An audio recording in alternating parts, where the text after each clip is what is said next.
So here, one second.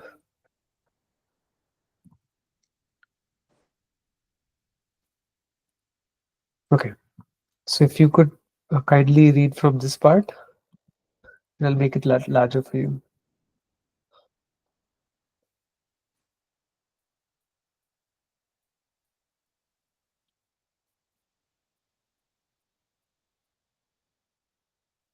But I think you muted. Sorry, go ahead.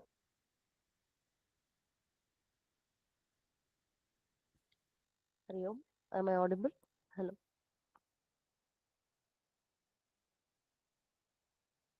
It's a bit muffled. If you could speak louder. Hari Om. Hari Om. Am I the only one having difficulty hearing, or is it a little soft? It's a little soft. Okay. Try it It starts again. from, hello. It starts from an account to settle. Yeah. Now I think yeah, it's fine. Yeah, a little better. Yeah. An account to settle. This then was the situation as the Gita was about to begin. Arjuna had a long account to settle with his cousins. From childhood onwards, there were so many occasions when he would have got even with Duryodhana, but his mother would not allow it, nor would his older brother. The incident involving Draupadi was the final insult. He therefore wanted to teach all the Dhartarashtras a lesson. All the weapons he had been stockpiling for this day were going to have a chance to express themselves. These were not simple arrows. They were a different type of weaponry. They were all missiles. One came emitting fire like a napalm bomb. Another one had the ability to neutralize it by dousing it with water. With such missiles, what a fight it would be. Elaborate descriptions of these weapons and missiles are found in the pages of Mahabharata. So we'll just take a break. Arjuna's Sorry, I think this particular section we had done. We read done this part already. last time, Yes. so I think it's from here. Sorry about that. Arjuna's. Arjuna's grief. Yes.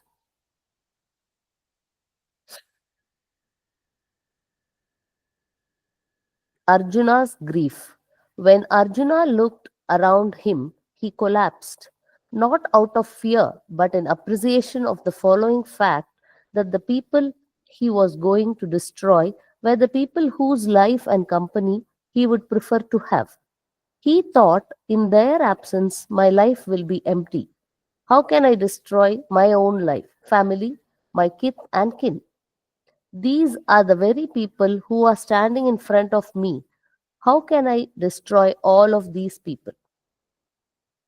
Most of the people Arjuna saw were citizens of this great kingdom. They had all been conscripted by Duryodhana, given a crash training course, and then brought to the battlefield. This was all visible because of their dress.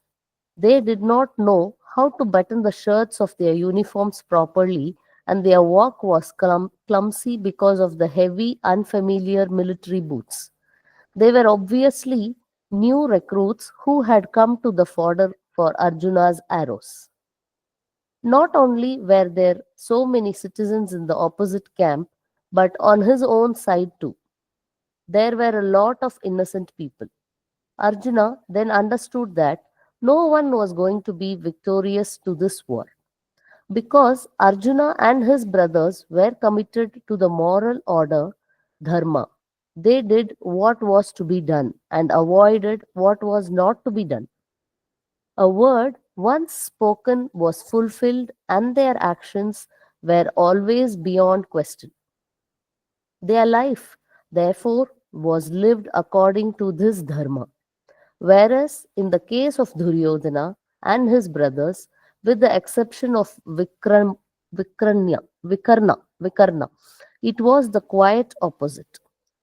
They followed a life which was questionable, adharmika. Therefore, the fight now was between Dharma and Adharma.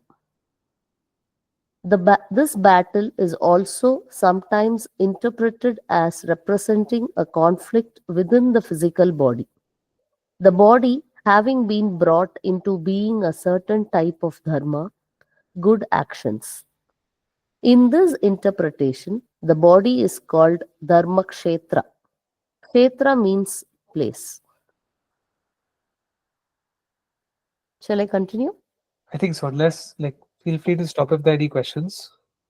Otherwise, we can continue. Let's go. Knowledge of right and wrong is universal. If the physical body is considered a Dharma Kshetra, then Kurukshetra is your own mind in which there are conflicts between Dharma and Adharma. What is to be done and what is not to be done? What is proper and not proper? These things you already know, of course, because you have a certain innate sense about them. No one can plead ignorance of what is right and wrong. This knowledge is universal. What do we mean by universal knowledge? All monkeys, for example, born to live on treetops, need to know something about the law of gravity.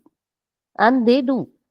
If you were to observe the mother monkey, you would see that she has no concern about whether there is a baby holding onto her or not as she jumps from tree to tree. The baby monkey, however, holds onto its mother bosom for its dear life. It is definitely afraid of falling, whereas the mother is not. She just keeps leaping from one branch to another while her baby holds on tight.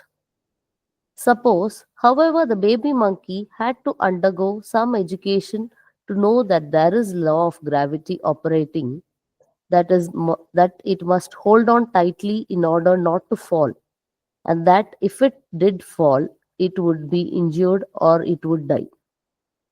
If all of these things had to be taught to monkeys, many of them would die for want of education and the species itself would sooner or later become extinct. Fortunately, every baby monkey, without being educated, seems to know what is to be done and what is not to be done. Without going to Harvard or Cornell, without joining the moral majority, it knows very well that I will fall if I let go of my mother. That I will fall is one piece of truth, and if I fall, I may hurt myself, is the second piece of truth the monkey seems to know. The third piece of truth is to fall and get hurt or be killed is not good for me or for my species. Instinctively, then the monkey knows all this. Since monkeys are made to live on treetops, the minimum knowledge every monkey must have in order to survive is to know I will fall, objects come down, I will be the victim if I don't hold on to the other branch when I leap. This knowledge must be given to monkeys along with the creation. Only then is there any hope of a monkey living in its life on the treetops. Such knowledge is instinctive and is what we call the creation. If that knowledge is not given to a monkey and it has to be educated in order to know how to survive, then I would say that there is a defect in the creation. Similarly, as a human being, I am born with the faculty of choice. Unlike a monkey, however, I can choose to live on treetops, on the 20th floor of a building in Manhattan, or in a cottage on some riverbank. I can choose to go to Alaska and keep only my nose out, or I can live in the tropics. Because I have the faculty of choice, I can choose my course of action. I can choose various ends and various means to achieve those ends. Yeah, we covered a good bit here. Any questions? So there's a very nice takeaway in what Puja Samji says about this order, this Jagat Shrishti, what we call manifestation or creation, that there is intelligence embedded within it. It's not that we as a species create that intelligence, we discover it, but we don't create it. It's already there. And that's why there are certain instincts which are inborn in animals and human beings also. Like even a human child will know that it's supposed to drink milk. It's it's instinctive. It doesn't have to be taught that. And then there are different reflexes that humans also have. You have like a gag reflex. You have, if you do this tickle like a palm, then your palm will close shut. Try that. It actually happens, especially to little kids. As adults, we grow out of it, I suppose, because we don't use it.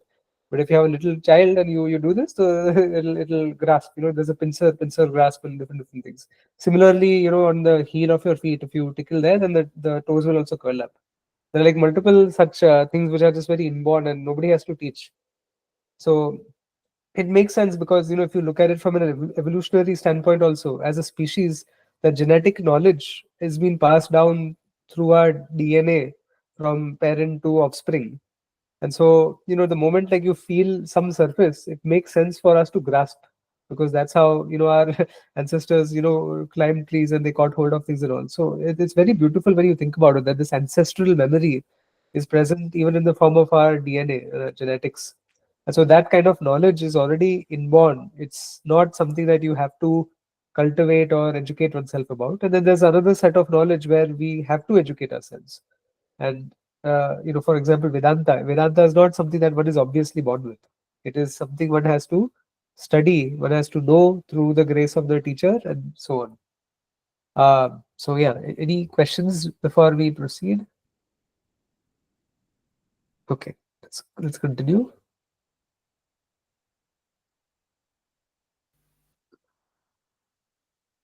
That human beings seek securities and pleasures is a common fact that we have already analyzed. And in seeking these ends, they have to follow certain means to achieve them. More often than not, upon analysis, you will find that the problems lie only in the means and not in the ends. For example, the desire for money. An end is not a sin. In fact, if you seek money, Lord Vishnu will be very happy about it, knowing that his wife Lakshmi, the goddess of wealth, is so popular. The security that money represents is a natural need perceived by all humans. Seeking security is natural.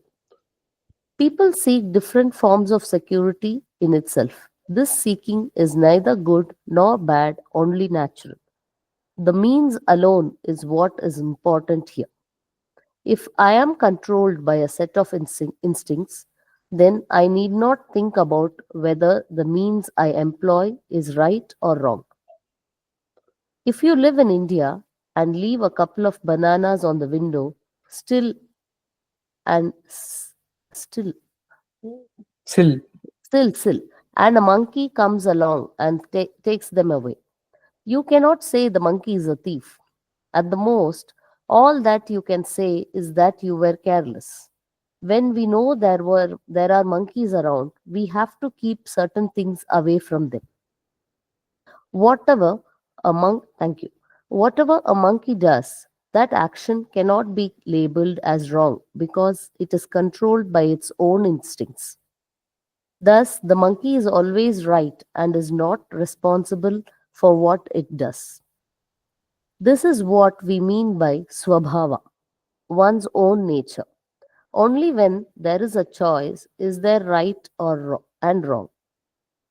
Wherever choice is involved, you cannot avoid the concept of right and wrong. There can be proper choice and improper choice. Now, if this knowledge of what is proper and improper is to be given to you by an educational institution, it will definitely be denied to a lot of people, thereby making it possible for them to destroy themselves. Just as the monkey is given an instinctual knowledge of gravitation for its survival, so too a human being is given a common sense knowledge with reference to what is good and not good for him or her. No institution is required to teach such knowledge. That I should not get hurt, for example, is a piece of knowledge. A mother and father need not teach this common sense knowledge to their child because the child already knows it. Thus, when I know I should not get hurt, I also understand that, like me, everyone else is aware of this fact. I also know exactly what is expected of me by others. You do not expect me to hurt you, just as I do not expect you to hurt me. No one needs to be taught this knowledge. Because I have to choose this knowledge is not left to education. It must be known to me. When I chose a means of action or perform an action, I must necessarily see whether it will hurt me or hurt anyone else or anything else. Knowledge of this moral order is what we mean, what we say, knowledge is born of common sense. A moral order is known to us. That you do not want to be robbed and that no one else wants to be robbed is very well known. You do not want to be cheated or deceived, nor does anyone else want to be cheated or deceived by you. You do not want to be the target of anyone's anger, hatred, or jealousy, and you know very well that no one wants to be the target of yours. And to put it positively, you want others to sympathize with you, to understand you, and others also want you to understand them. You want others to help you when you are in trouble, and others also want your help when they are in trouble.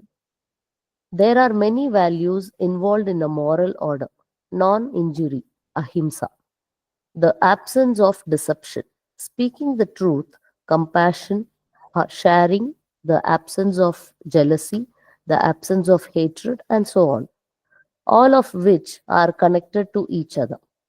With reference to the behavior of others, we are very clear. Thus, this particular knowledge is with all of us and is gathered by common sense. No education is necessary to know what is right and wrong. Duryodhana had this knowledge, and so did the Pandavas. However, problems arise because of our priorities, which is why we settle for compromises. Any questions here? It's a lot to take in if you think about it. Puja Swamiji is very beautifully unfolded what it means to live an ethical life. And uh, there's this principle of the golden rule, which is a very good one, really. It's a very common sense approach to living a life which is conducive to a prosperous and supportive society. When you don't want to be hurt, so you don't cause pain to others. You don't want to be targeted, so you don't target others, whatever it may be. What it is that you desire to keep away from your life, that is also the basic courtesy that we extend to other people. And so that applies to all of our choices, really. And another point that Puja Swamiji makes so well is that right and wrong, dharma and adharma, only become relevant when there is choice involved. Animals don't have a choice. Human beings do have a choice because we have the capacity to choose and to analyze our choices and the results of those choices. And the fact that we have the capacity to do these things imply that we are subject to the laws of dharma as a matter of choice, as opposed to animals for whom it is a default setting. So you don't incur pap karma if you're a tiger eating a cow, nor do you incur punya karma if you're a cow eating grass. But as a human being, as we exercise our choices, we know that there is a certain result of every action. We are able to extrapolate the consequences of those results, which is that if I say something nasty to my neighbor or whatever, it's going to cause that person some anguish. And so there is a pap karma associated with it because a disturbance has been created in the order. That is what pap karma and punya karma are. When you mend the order, when you support and when you uphold the order, punya karma is generated. And when you disrupt the order, pap karma is generated. That's the law of nature that Ishwar has put forth. Questions, or shall we keep proceeding? Okay, let's continue. Universal, cultural, and individual values. Values can be universal, cultural, and individual. In the West, for instance, there are a lot of individuals' likes and dislikes. In fact, children are taught to develop them at a very young age. The mother asks, "What do you want on your toast? Do you want honey or brown sugar?" From childhood on, you are asked, "What do you want? This or that?" In this way, you have been taught to exercise your faculty of choice. In India, this is not done. You are offered tea with milk and sugar already in it. There is no choice in the matter. Whereas in the West, you are not only asked what you would like in tea, but whether you would like tea, coffee, or something else. Our choices are all based on personal likes and dislikes, which we are not concerned with here. We are concerned with the fact that there is a common structure, a universal structure, wherein no one wants to be robbed. For example, whether the person is a tribesman living in a remote desert or an urbanite living in a sophisticated society. It is the same. A person may be walking along in a street in Delhi, or a person may be walking in a forest, but both of them do not want to get hurt or robbed. No one says, "Because New York City is such a wonderful city, I want to get mugged there." No one wants to get mugged anywhere. There is therefore a structure that we all commonly sense, a structure which is already there. This universal structure that is already there is a moral structure. It comes up in the Gita itself later on, and I will talk about it more then. The word dharma refers to this structure, this order, which includes the ecological order. This dharma is known to me, to you, and everybody else. Money, power, name, and influence are not universal values. You may seek money as a form of security and be prepared to destroy your name for it. There will also be another person who is already to give up his or her money for the sake of power, name, or influence. Although name, influence, money, and power are generally sought after, they are not universals. This one, uh, I hadn't thought about it this way. It's been a while since I've looked at it in this perspective. That, so beautifully Pujaswami describes universal values and also those which are more specific. And specific doesn't mean that most people don't have it. Most people can still have a value for something like money, and yet it may not be a universal value because there could be people like sannyasis who might not. But even a sannyasi will not say that I wish to be hurt. Not being hurt is a universal value. That ahimsa is a universal value because nobody wishes to be hurt, and therefore one should think twice before causing pain to someone. And that's the distinction that Pujaswami is giving over here: universal values versus individual or personal values. Okay, we can continue. Values are not absolute. Sympathy, love, and compassion, on the other hand, are universal values, which does not mean that they are absolute. Values are never absolute, they are always relative, even though they may be universal.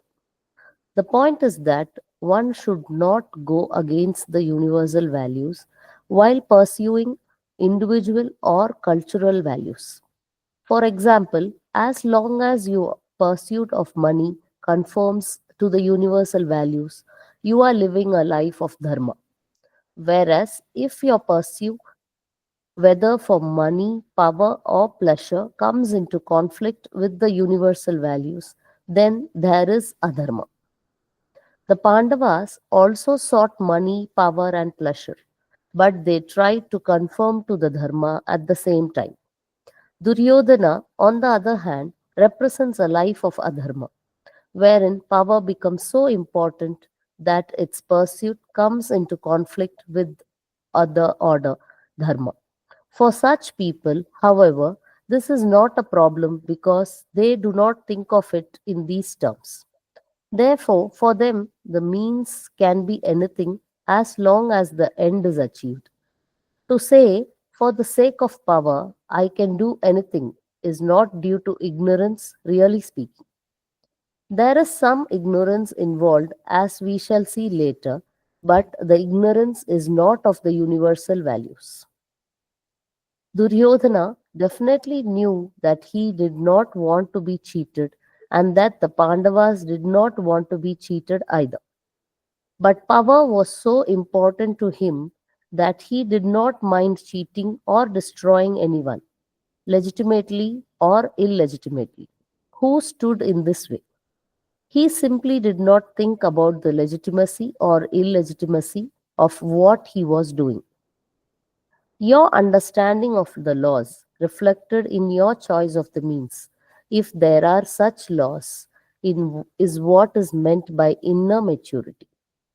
When I choose a means which is not proper for the sake of money, I go against the order. Dharma for the sake of money because I do not understand what I lose. I only know what I gain, money, which is very important to me. The difference between having the money and not having it is very clear to me. So this is very deep. Huh? So feel free to reflect on it and probe if there are any questions. Does it all make sense? Is it clear? Okay. And so one, put just so far, what just to put the dots together. Um, First, Pujya Swamiji spoke about universal and personal values. And then even within universal values, he spoke about absolute values. And values are actually not absolute. That's what he's trying to convey. That all values are ultimately relative, which does not mean that there is not an objective reality to it, that there is something objective about a value in the sense that it is ingrained in us from well, since forever, really, since we were born. Certain values are ingrained in society. There is no value in any society that's existing on earth where somebody would respect a person who tells a lie. Truth would be respected in all cultures, whichever part of the world, whether you are in the Sahara Desert or you're in the Arctic Circle, you would value somebody who speaks the truth and you would not value somebody who lies to you, right? So this, again, nobody has to teach. Even a child knows that, "Oh, but you said, my daughters especially, it's like you sometimes you forget that you promised something to them and they'll be like, "Oh, but you said this." So I'm like, "Okay, fine, I said it, therefore here's the example I'm trying to set for you, and therefore I said it. I may not be in the mood for it now, but because I said it, I'll do it for you." Right? So we have to even set an example where to our children, where if you make a promise or if you assure them of something, do it even if it is not feeling, you're not up for it on a given day, because what that cultivates is a sense of trust, and not only a sense of trust but also an exposition about the importance of preserving those values. Because it is one thing to say that truth is a value, and it is quite something else to say that though I recognize that there is something called truth as a universal value, other values do not supersede it. And that is what is also being emphasized in the last couple of paragraphs, which is everybody knows that there is some samanya dharma involved. There's a samanya dharma involved where I would not cheat others, where I would not hurt others, etc. But then I also have a very strong value for money. And if the value for one thing overrides the value for something else, then the thing that doesn't have to be or should not be compromised gets compromised. For example, I know that universally there is a certain value that even a thief has for knowing that he does not wish to be robbed because he would not want another thief to steal from him.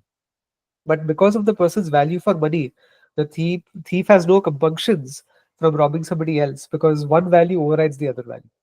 And this part is extremely, extremely important. It's worth really reflecting on, which is your understanding of the laws, which are reflected in your choices of the means.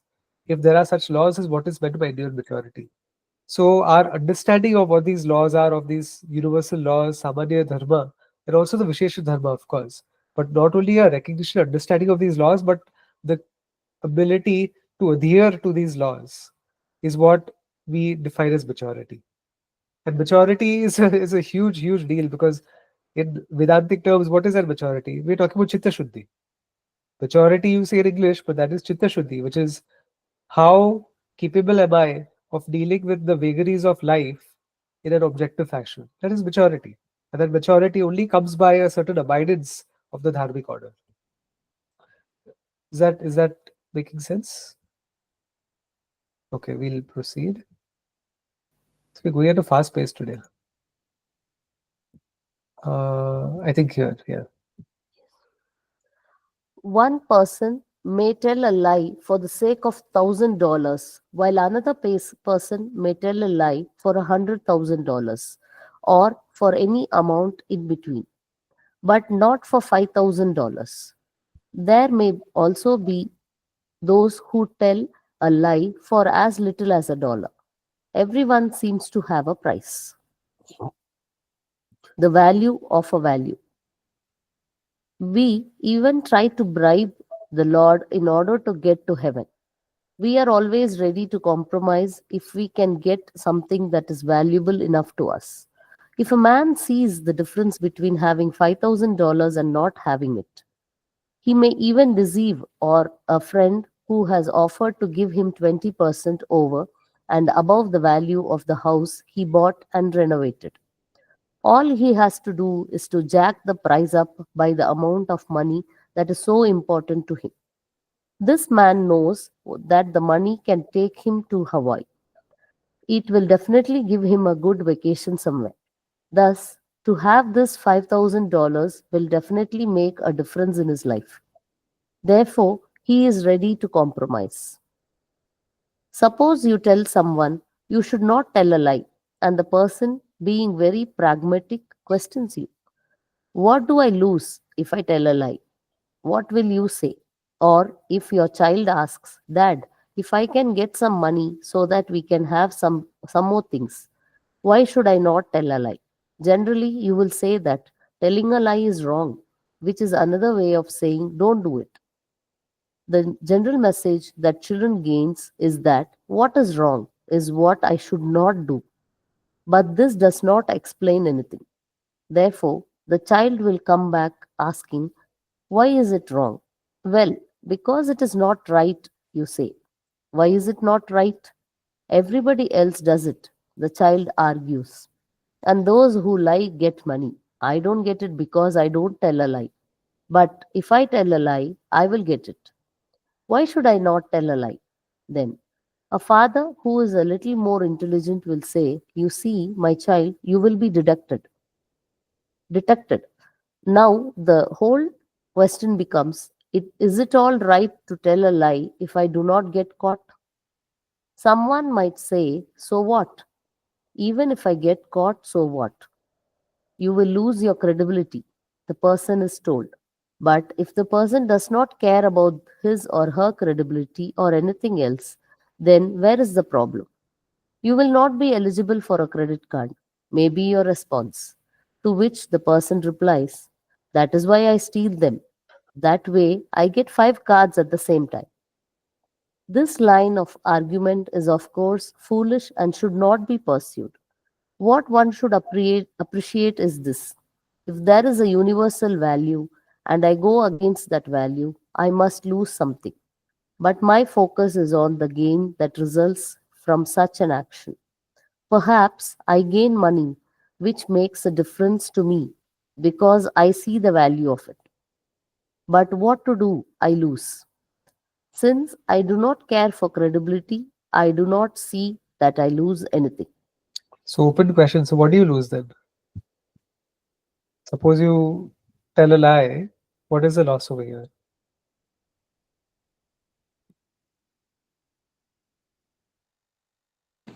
Mm, If the other person finds out, they wouldn't be able to trust you. Okay, so let's take that further. So suppose you tell a lie, but you ensure, because you're a very smart liar, and you ensure that nobody finds out, then what? What do you lose?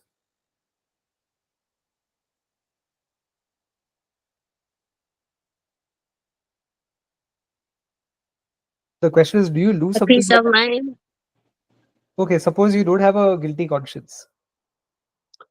Suppose you are a narcissist, a psychopath, a sociopath, all of these nice labels, and you tell lie as a matter of habit because you are a compulsive liar by nature, and you don't feel anything as a matter of telling a lie. In fact, you've internalized. Not only do you not feel something for telling a lie, but you've internalized a certain value, which is that, you know what, it's a remember last session we gave this argument about a very smart person who wants to get by, like, can give justifications for all sorts of things, like, eating all kinds of foods and whatnot. So what if this smart person says that, look, it's a very competitive world out there. Everything is a rat race. Either somebody gets ahead of me or I get ahead of that person. Either somebody steps on my toes, I step on that other person's toes. And then, he'll give examples of nature also. That today, if a snake lays batches of eggs, lots of these eggs may hatch together, or some may hatch in a delayed way also. And so the snakes which hatch first will start consuming the eggs which haven't hatched yet. And so he'll be like, look, this practice is there in nature also. So today, if I tell a lie and if I'm able to get ahead because that's how we've gotten ahead in the world, what's the harm? I'm okay with it. I'm okay telling lies because there's nothing wrong in it. And in fact, it makes me happy because I get something out of it. So now what? What do you lose? Remember, you are trying to debate with a smart liar. How do you convince such a person that you lose something? And then the question is, if you can't but convince a person that they lose something, do you truly lose something if you lie?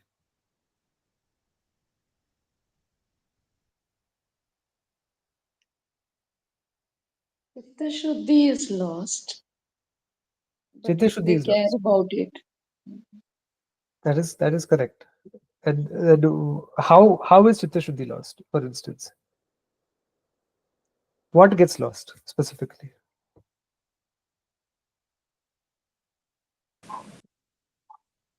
You lose your own uh, judgment power to determine what is right and what is wrong. So suppose you don't care about it because you have determined that wrong is right and right is wrong.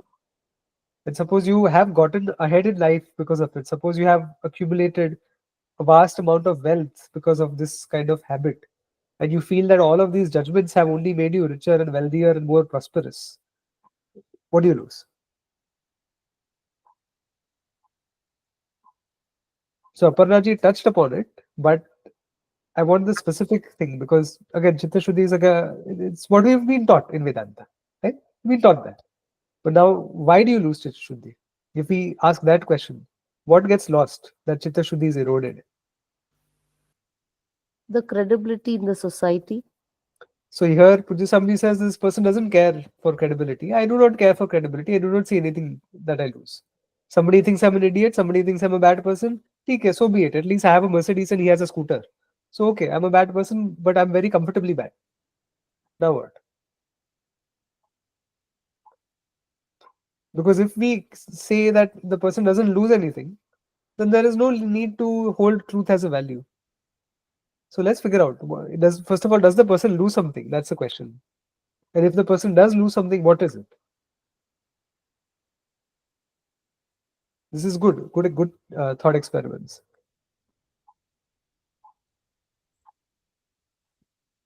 So we'll let me close the screen off because this is a good discussion, and then we can close after this discussion ends. But let's talk it through.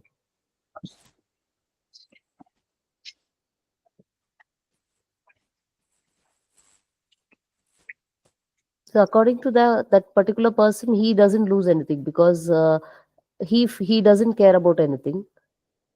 Only in the point of view of others, it is wrong, or it may be like he's lost the credibility, or he's losing certain things that we do not gain. So the person who has got a Mercedes but who says the lies and who is wrong has lost his life, according to the person who's got a scooter and who's leading a Huh. truthful And then life. that person will say, "Oh, that's just your opinion. You Yeah. are just a jealous little person sitting on a scooter who has to jumpstart his scooter every day, and I have a chauffeured Mercedes who drives me to work. I don't even have to pick up my groceries. I lie. I've gotten ahead of life by lying, and I have so much more than you, and you have nothing to show for telling the truth. You're a loser who has always been telling the truth, and I'm a successful person who's been telling lies. Who's better now? See, this person will justify. Now, what do you do? What do you do? What does that person lose? He doesn't care for credibility. He already knows in his mind that I'm better than you. My credibility has got me where I am. Your credibility has kept you where you are. Now what? What if you make that person realize that what if somebody else does the same thing to you? He'll say, okay, let somebody else lie. But now I know how lying works, and so I will not be so stupid to fall for somebody else's trick. I am the trickster. Nobody can trick me because I am the master of this game. So if somebody tries to trick me, I'll double trick him. I'll trick him back. In fact, I'll deceive him also. I'll get his stuff also. He's a smart liar. Okay, he's going to use all of his wits to convince you that what he is doing is not wrong, and there's nothing that he loses. Now, this is not even so much about convincing the guy. I'm like, can we convince ourselves that he loses something? And if we cannot convince ourselves, then why do we hold truth as a value? And this applies for other values also, but we are using truth as one example. Let's take ahimsa also. Ahimsa. Person causes pain to other people. He cheats other people. He hurts other people, and through that he amasses a lot of influence. And he's a rich gangster, and whose children are well taken care of and everything. Same thing. And he's broken basically all morality in life, and he's become a very successful person as a result of it. Now, what do you do? What does he lose? He's also very good at covering his tracks, so he can't go to jail. And even if there are certain tracks he's not covered, many policemen and judges are on his payroll. It's like that quote from The Godfather, right? That you have these politicians and judges in your pockets like little change. Now what?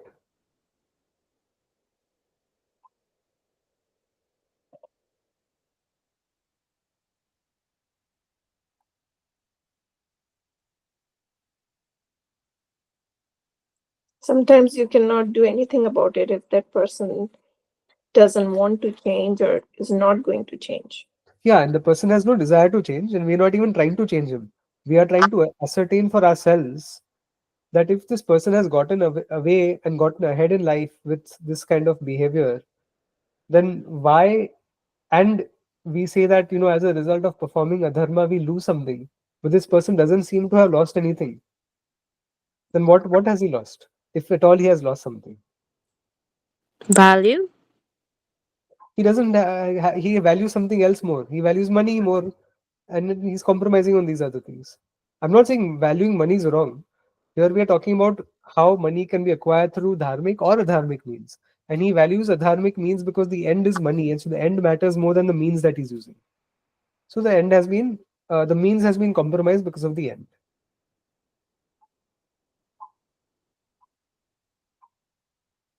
Well, clearly he lost his mind.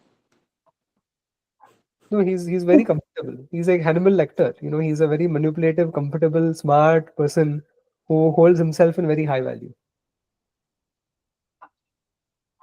Or convincing ourselves. See, Satya is part of this. Is a practice, or asatya is a practice. By practicing something, we gain some samskaras, which impair our chitta shuddhi. If we care about, because we are talking about us, he doesn't care anyways.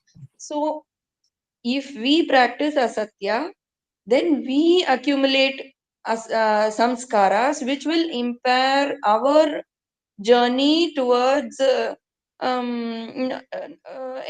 liberation from this birth death cycle.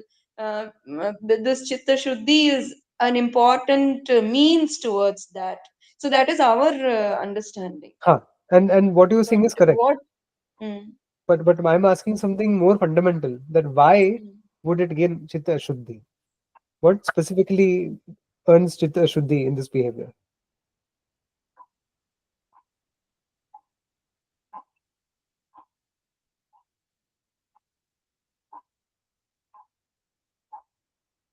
So remember what Pujya Swamiji spoke about rubbing against the order?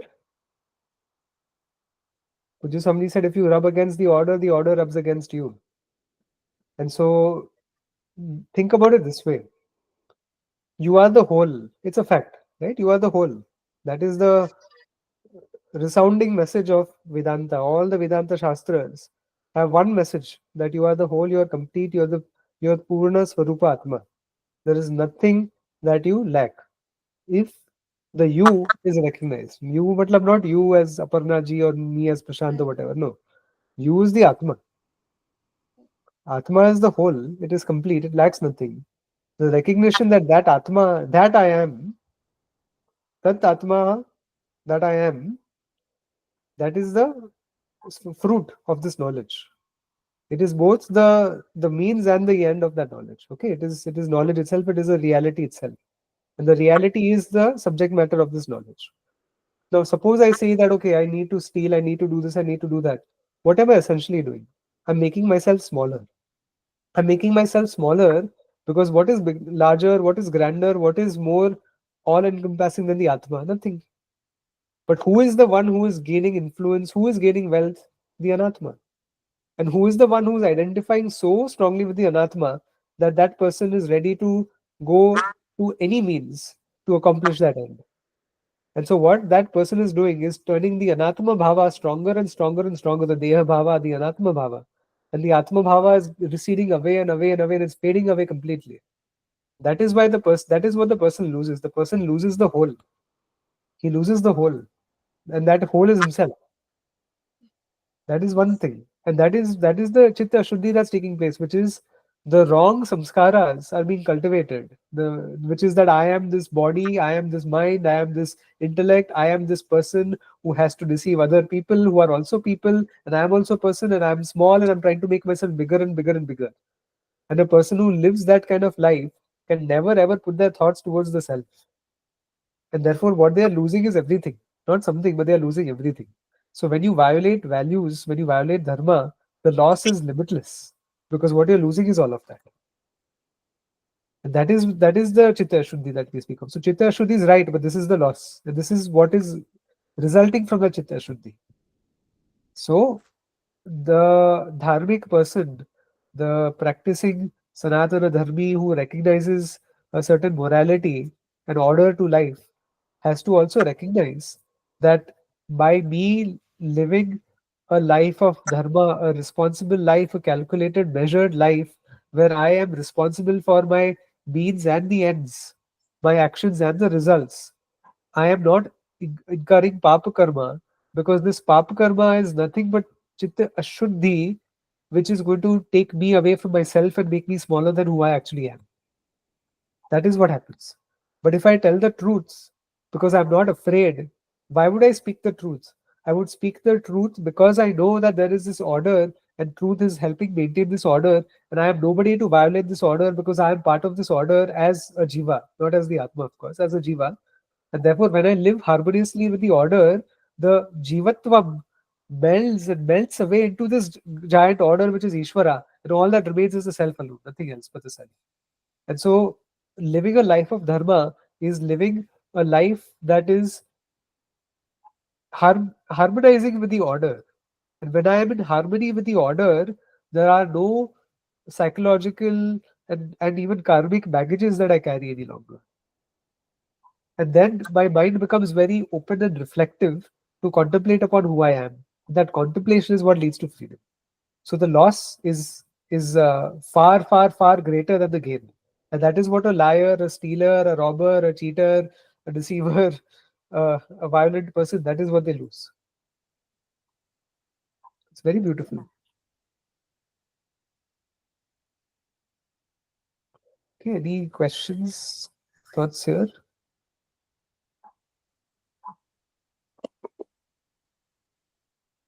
Okay, so if not, I think we can close for the week. I'll stop the recording. Om Purnamadav Purnamidam Purnat Purnamudachyate Purnasya Purnamadaya Purnamevavashishyate. Om Shanti Shanti Shanti.